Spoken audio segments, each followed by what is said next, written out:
Hi again. So, I just finished working on the last video, like several seconds ago. I kind of just recorded it and uploaded it just to see how that whole thing worked.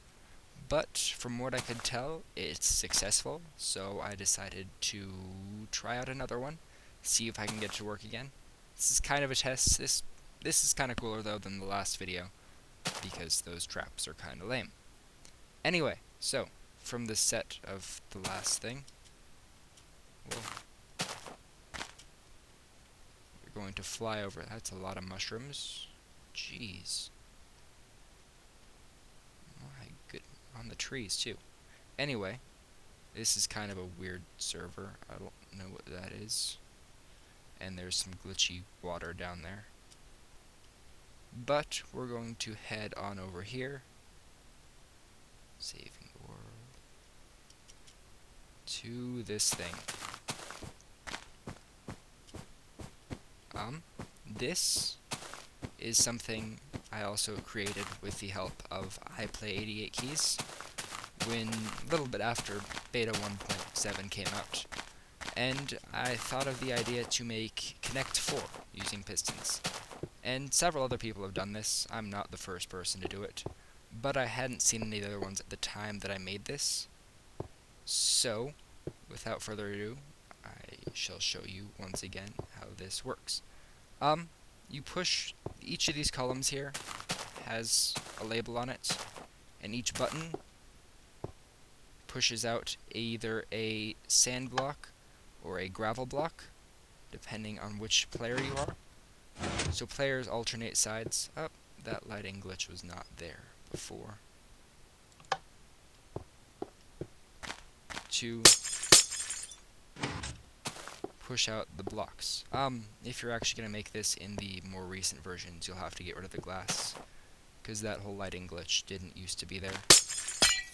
But yeah, so you play a game of Connect 4, and each player pushes sand or gravel down in order to get 4 in a row.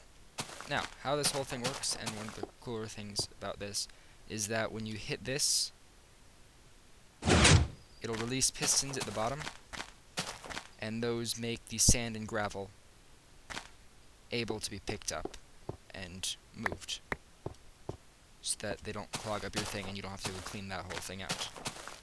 All this thing does is push out these pistons, and the sand and gravel break on half blocks or torches or anything like that. There's another piston glitch. Yeah, and so that makes it collectible. We had some fun here. Made a big hole with world editing stuff. But basically how it works is these buttons are each hooked up to a repeater, which go up these towers all the way up to here, travels down a whole bunch of repeaters to these big towers of sand and gravel, and that makes these pistons push down one block at a time. Imagine there's an easier way to do this without all the repeaters, but at the time none of us were very good at redstone, so we kind of just did what we were capable of doing. So if you look at one of these buttons being pushed, you can watch as the signal flashes up and it goes around and pushes a piston out. So yeah, there are better versions of this, but this is probably the most simple way to make something along these lines. It's just a neat little game. Nothing too fancy. And I think that's about it.